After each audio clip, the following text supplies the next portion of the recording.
What's up guys, Chris here, and today I'm going to give you some tips about your first time going into powder. If you guys have tried powder before, when you do, you'll definitely notice it's got a different feel to it than regular snow. And what you want to do is change your body position, change your center of gravity a little bit towards the tail of the board. This is going to help put more pressure on the rear, bring that nose up and help you float through the powder. What we want to avoid is dipping that nose in too much because it can catch in the snow and cause you to fall. So we can prepare for this by doing a basic tail press, moving our hips over the back of the board a little bit, pressuring more on the back foot and less on the front foot. So behind me here, nice flat area, perfect place to try this out. Let's give it a go.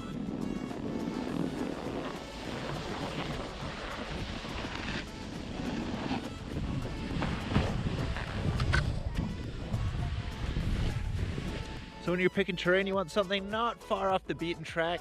Having those tracks around is going to help you in case you fall, and also being close to a groomed run so that if you aren't having a great time or you find it's a lot of work, it's easy to get back onto that groomed area. So here's literally just a couple of turns and then I'll be back on the groomer. So perfect, just a little bit of a taste. A little taste is all you need to get hooked. The good thing about this area too is you have a couple of options, and the more confident you're feeling or the more adventurous, you can go a little bit closer to this untouched area on the right here.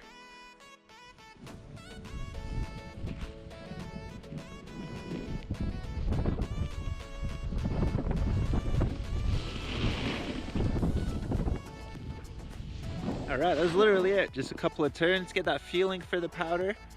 Always stay nice and close to that groom run.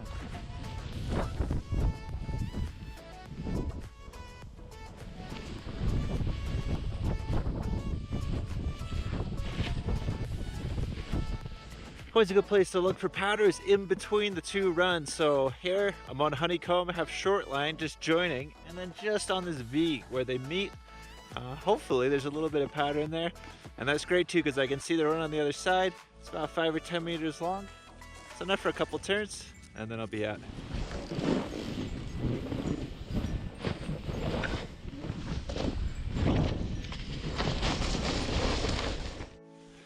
So getting here, another perfect spot in between these two runs, this nice little V triangle area.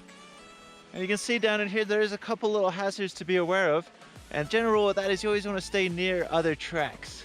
So not only do those tracks mean that somebody's made it through safely, at least I hope so, but in case you fall or get into trouble, you start to lose your speed too much, you want to use those tracks to get back up or to regain your speed so that you can get out of the powder.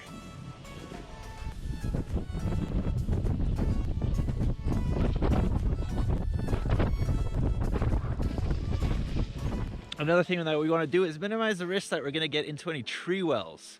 So tree wells, if you guys don't know, are one of the biggest hazards that you can have while riding in powder. Good way to avoid those is just don't go in any areas where the trees are too close together.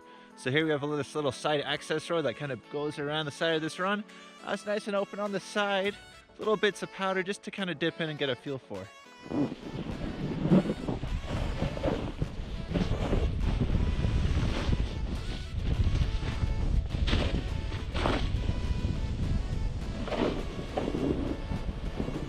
A little sneaky bit on the side here.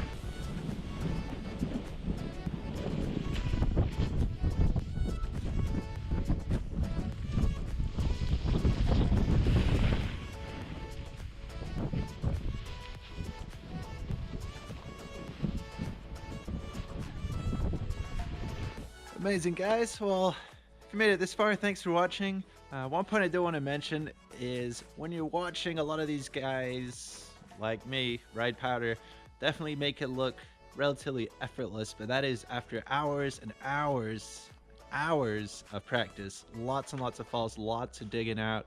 It is pretty fickle sometimes. It does take a lot of energy, so it is always good to start off really basic and then just grow step by step from there. Ride with a friend if you can, especially if you're going to venture anywhere off the path. If you're just dipping off the side of the trail and coming back, maybe not such a big deal. But yeah, have fun out there, stay safe, and I'll see you guys next time.